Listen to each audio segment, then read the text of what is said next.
Hello বন্ধুরা, আমার প্রথম ব্লগে আপনাদের স্বাগত জানাই। এটা আমার হচ্ছে আজ বৃহস্পতিবার দিয়ে আমার প্রথম ব্লগ শুরু করলাম। আজ হচ্ছে যেহেতু বৃহস্পতিবার, আজ হবে শাকের ভাজা। এটা কী শাক বলো তো?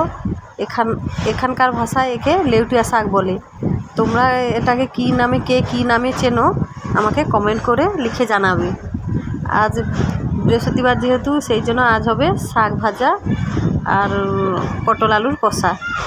আর এখানে আছে শুশনি শাক বাজার থেকে আনা হয়েছিল।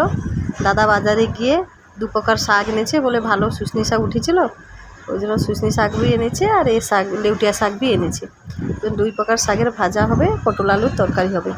শাকটাকে বেছে নিচ্ছি, শাকটা বাছা হয়ে গেলে তরকারি বসিয়ে দেবো। এখানে পটল আলুর কষা চলছে আর ভাত বি বসিয়ে দিয়েছি। পটল আলু কষা হবে আর ভাত, আর কিছু না। আজ যেহেতু বৃহস্পতিবার, এখানে সবাই নিরামিষ খায়। আর এখানে আমরা 3-4 জন ভাড়াটিয়া আছি, ওরা সবাই ওড়িয়া, আমি যেহেতু বেঙ্গলি, ওদের সঙ্গে একটা মিলেমিশে থাকি বলে ওরা বি যা খায় নিরামিষ খায়। আমারও ইচ্ছা হয় না আমিষ খেতে, আমিও ওদের সঙ্গে নিরামিষ খাই।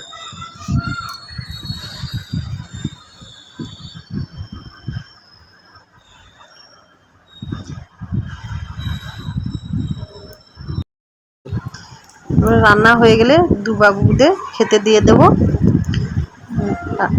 রান্না হয়ে গেছে, 2 বাবুদের খেতে দিয়ে দিয়েছি।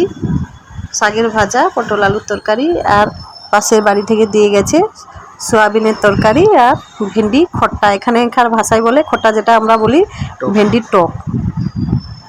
ভিডিওটা ভালো লেগে থাকলে ভিডিওটা লাইক, সাবস্ক্রাইব আর সাপোর্ট করবেন। ঠিক আছে, বাই বাই।